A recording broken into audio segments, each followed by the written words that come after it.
Kannur revenue ജില്ലാ school കലോത്സവത്തിൻ്റെ തത്സമയ ദൃശ്യങ്ങളാണ് കണ്ണൂർ വിഷനിലൂടെ പ്രേക്ഷകർ ഇപ്പോൾ കണ്ടുകൊണ്ടിരിക്കുന്നത്. തീർച്ചയായും ഇപ്പോൾ മറ്റൊരു അതിഥി കൂടെ നമ്മുടെ കൂടെയുണ്ട്. ഉറുദു ഉപന്യാസ രചനയിൽ ഒന്നാം സ്ഥാനം ലഭിച്ച ഫാത്തിമ റസയാണ് നമ്മുടെ കൂടെയുള്ളത്. നമസ്കാരം. ഏത് സ്കൂളിലാണ് പഠിക്കുന്നത്? നടുവിൽ HSS-ലാണ്. എത്രയിലാണ്? 10th-ലാണ് പഠിക്കുന്നത്. അപ്പോൾ ഒരുപാട് പരിശ്രമങ്ങൾക്ക് ശേഷം ഒന്നാം സ്ഥാനം ലഭിച്ചു. എന്ത് തോന്നുന്നു? ഇപ്പോഴും മുഖത്ത് ടെൻഷൻ ഉണ്ടല്ലോ. നല്ല സന്തോഷമുണ്ട്. ഒരുപാട് ആഗ്രഹിച്ച് കിട്ടിയതാണ്.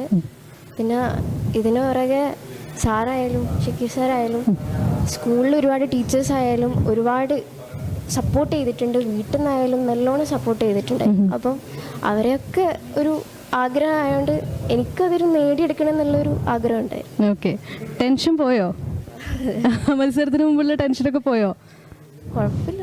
അല്ല, ഇപ്പോഴും ഒരു സ്റ്റിൽ ടെൻഷൻ കാണുന്നു ഫേസിൽ. അത് അടുത്തൊരു മത്സരം കൂടിയുണ്ട്. ഏതാണ് അടുത്ത മത്സരം? അടുത്തത് ഉറുദു പ്രസംഗമാണ്. ഓക്കെ. അപ്പോൾ ഉറുദു ഭാഷയെ മുഴുവനായി നമ്മളിങ്ങനെ കൈക്കോട്ട് പിടിച്ചിരിക്കുകയാണ്. ഓക്കെ. അപ്പോൾ മാഷിൻ്റെ പേരെന്താണ്? എൻ്റെ പേര് ഷക്കീർ എന്നാണ്. മാഷ് ഉറുദു അധ്യാപകനാണ്. ഭാഷ പഠിപ്പിക്കുന്നത് തന്നെയാണ്. ഓക്കെ. ആക്ച്വലി എങ്ങനെയുണ്ട് ഫാത്തിമ റസയെ കുറിച്ച് എന്താണ് പറയാനുള്ളത്? ഒരു അഭിമാനമാണ്. അതെ. റസ നല്ല ഹാർഡ് വർക്കിംഗ് ആണ്. ഇപ്പം ഉറുദു ഭാഷ നമ്മൾ 5ാം ക്ലാസ് തൊട്ടിട്ടാണ് പഠിക്കുക നോർമലി. അപ്പോൾ 8ാം ക്ലാസ്സിൽ നിന്നാണ് റസ ഉറുദുവിലേക്ക് വന്നത്. അപ്പോൾ ഈ ഭാഷയോടുള്ളൊരു ഇഷ്ടവും ഈ ഉറുദു സാഹിത്യത്തോടുള്ളൊരു താല്പര്യം കൊണ്ട് വന്നതാണ്. പക്ഷേ 2 വർഷം കൊണ്ട് തന്നെ അത് ആ ഭാഷയെയും ആ സാഹിത്യത്തെയും പൂർണ്ണമായി സ്വീകരിച്ചുകൊണ്ട് വളരെ നന്നായി എഫേർട്ട് എടുത്തിട്ടാണ് ഈ നിലയിലേക്ക് എത്തിയത്. അപ്പോൾ കഴിഞ്ഞ വർഷം നമുക്ക് ജില്ലയിലുണ്ടായിരുന്നു. കഴിഞ്ഞ വർഷം ജില്ലയിൽ 2nd പോയി. ആ സമയത്ത് ഇപ്പോൾ പറഞ്ഞതുപോലെ ഒരു നല്ല ആവേശം ഉണ്ടായിരുന്നു. അടുത്തതിന് ഞാൻ എങ്ങനെയെങ്കിലും പിടിക്കും എന്നുള്ളൊരു കോൺഫിഡൻസിൽ ഈ വർഷം നന്നായി വർക്ക് ചെയ്തിട്ട് കിട്ടിയതാണ്. അതിന് പിറകിൽ ഞാൻ മാത്രമല്ല, ഞാനൊരു ചെറിയ ഉള്ളൂ. സ്കൂളിലെ എല്ലാ അധ്യാപകരും ഇപ്പോൾ എടുത്തു പറയുകയാണെങ്കിൽ എല്ലാ ടീച്ചേഴ്സും നമ്മുടെ കഴിഞ്ഞ ദിവസം ഒരു അറബീൻ്റെ കൂടി നമുക്ക് ഫസ്റ്റ് ഉണ്ടായിരുന്നു. അറബി ക്വിസ്. അതിൽ നമ്മുടെ ഒരു ഫസൽ മാഷുണ്ട്. എപ്പോഴും ഇവളെ വിളിച്ച് മോട്ടിവേറ്റ് ചെയ്യുന്ന മാഷായിരുന്നു. അപ്പോൾ അതുപോലെ തന്നെ നമ്മുടെ സ്കൂളിലുള്ള അധ്യാപകരും അതുപോലെ തന്നെ നോൺ ടീച്ചിങ് സ്റ്റാഫ് അടക്കമുള്ള എല്ലാവരും നമ്മളെ കുട്ടികളുടെ കലാവാസനകൾ പ്രോത്സാഹിപ്പിക്കാനും അതിനുവേണ്ടി നല്ല എഫേർട്ട് എടുക്കുന്ന ആൾക്കാരാണ് നമ്മുടെ സ്കൂളിൽ. അപ്പോൾ കേവലം 2 വർഷം കൊണ്ടാണ് ഇപ്പോൾ ഒന്നാം സ്ഥാനത്തിലേക്ക് എത്തി നിൽക്കുന്ന രീതിയിൽ ആ ഒരു വിജയം കൈവരിച്ചത് അല്ലേ? അപ്പോൾ എന്തായാലും ഭാഷ പൂർണ്ണമായി പഠിച്ചെടുക്കുകയും പിന്നെ ഇതേപോലെ മത്സരങ്ങളിൽ സംസ്ഥാനത്ത് വരെ എത്താൻ റസക്ക് സാധിച്ചിട്ടുണ്ട്. റസ നല്ല എഫേർട്ട് എടുത്തിട്ടുണ്ട്. ഏത് രീതിയിലാണ് ഇത് പരിശീലിപ്പിക്കുന്നത്? അത് വ്യത്യസ്ത വിഷയങ്ങൾ ഇങ്ങനെ പ്രിപ്പയർ ചെയ്ത് പുസ്തകങ്ങൾ അങ്ങനെയുള്ള കാര്യങ്ങളൊക്കെ നോക്കിയിട്ടാണ് പ്രിപ്പയർ ചെയ്യുന്നത്. എത്ര സമയദൈർഘ്യം കൊടുത്തുകൊണ്ടാണോ വിഷയങ്ങൾ ഓരോ ദിവസം ഇങ്ങനെ റസ എഴുതി കൊണ്ടുവരും, നമ്മളത് കറക്റ്റ് ചെയ്യും. അങ്ങനെ എല്ലാ അധ്യാപകരും സഹായിക്കാറുണ്ട്. ഇപ്പം നോർമലി ഇങ്ങനെയുള്ള ഉപന്യാസ വിഷയങ്ങളിൽ നോർമലി സോഷ്യൽ കണക്റ്റഡ് ആയിട്ടുള്ള വിഷയങ്ങൾ വരും. അപ്പോൾ അത് ഞാൻ മാത്രമല്ല, മറ്റ് സോഷ്യലിൻ്റെ അധ്യാപകർ എല്ലാവരും ഹെൽപ്പ് ചെയ്തിട്ടാണ് നമ്മൾ ഈ ഒരു വിജയം ഉണ്ടാക്കിയത്. ഇത്തവണത്തെ വിഷയം എന്തായിരുന്നു? യുദ്ധവും സമാധാനവും. എങ്ങനെയാണ് ഓൾറെഡി എങ്ങനെ പരിശീലനം നേടിയൊരു വിഷയം തന്നെയാണോ? അതെ.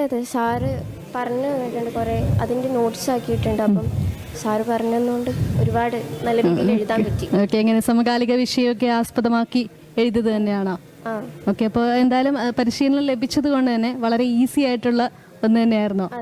ഈസി ആയിട്ട് നല്ല രീതിയിൽ തന്നെ എഴുതാൻ കഴിഞ്ഞു. ഓക്കെ. അപ്പോൾ നമ്മൾ എന്തായാലും എഴുത്തിലേക്കാണ് ഇപ്പോൾ വന്നത്. ഉപന്യാസ രചന. ഇനിയും മറ്റൊരു മത്സരം കൂടി ഉണ്ടെന്ന് പറഞ്ഞു. അതല്ലാതെ വേറെ ഗാനങ്ങളുമായിട്ട് ബന്ധപ്പെട്ടോ അല്ലെങ്കിൽ നൃത്തമോ അങ്ങനെ എന്തെങ്കിലുമുള്ള കലാവാസനകൾ ചെയ്യാറുണ്ടോ? പാട്ട് പാടാറുണ്ട്. അപ്പോൾ ഒരു പാട്ട് പാടിയാലോ? ഓക്കെ. അപ്പോൾ ഒരു പാട്ട് പാടിക്കാലോ.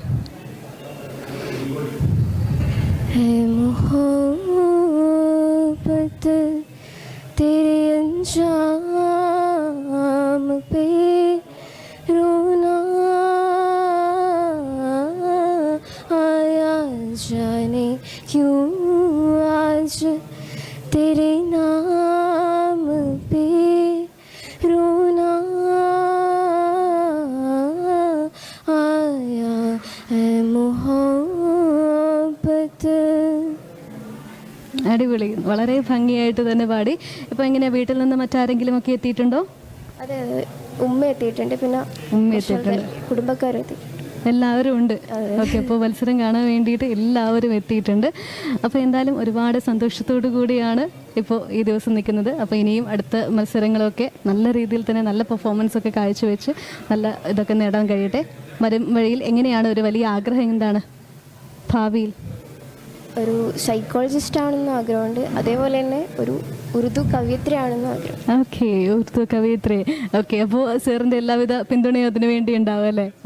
ആക്ച്വലി നമ്മൾ ഇത് സംസാരിച്ച് ഇറങ്ങുന്നതിന് മുമ്പ് എനിക്കിപ്പോൾ സ്കൂൾ മാഷാണ്. അപ്പോൾ എനിക്ക് സ്കൂളിലെ ടീച്ചേഴ്സിനെ കാണുമ്പോൾ എനിക്ക് ആദ്യം മാഷേ ടീച്ചറെ എന്ന് വിളിക്കാനാണ്, സാർ എന്നൊക്കെ വിളിക്കുന്നതിനെ കാണും നമുക്ക് അത് ആ രീതിയിൽ മാഷേ എന്ന് വിളിക്കാനാണ് തോന്നാറ്. സ്കൂളിൽ നിന്ന് എങ്ങനെയാണ് ഇപ്പോൾ സ്റ്റുഡൻസ് എങ്ങനെയാണ്?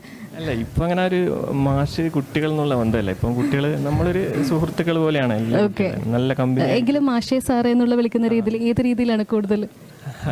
നോർമലി സാറിനാണ് വിളിക്കാറ്. കുറഞ്ഞു എന്ന് എനിക്ക് തോന്നുന്നു. പക്ഷെ നോർമലി പഴയ കാലം പോലെയല്ല. നമ്മളൊക്കെ പഠിക്കുന്ന കാലത്ത് സ്റ്റാഫ് റൂമിൽ പോകാൻ പോലും പേടിച്ചിരുന്ന ഒരു കാലഘട്ടം. അതൊക്കെ മാറി. ഇപ്പോൾ ടീച്ചേഴ്സ് ആയാലും കുട്ടികളായാലും പരസ്പരം ഫ്രണ്ട്ലി ആയിട്ടുള്ള ഒരു സ്കൂൾ ലൈഫാണ്. കുട്ടികൾക്കായാലും അധ്യാപകർക്കായാലും അങ്ങനെ തന്നെ നല്ലൊരു ആത്മബന്ധമാണ് കുട്ടികൾ. കൂടുതൽ അടുപ്പവും കുട്ടികളും അങ്ങനെ തന്നെയാണ്, തിരിച്ച് അങ്ങനെ തന്നെയാണ്. ആ രീതിയിലാണ്.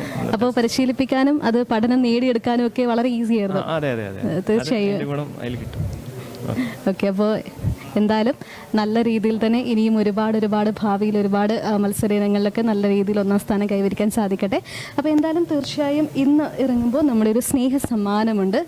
ബോച്ചയുടെ ബോബി ചെമ്മണ്ണൂരിൻ്റെ ഒരു സ്നേഹ സമ്മാനമാണ് ഫാത്തിമ റസയ്ക്ക് വേണ്ടിയിട്ട്. അപ്പോൾ ഹാപ്പി അല്ലേ? തീർച്ചയായും. അപ്പോൾ താങ്ക് യു സോ മച്ച്.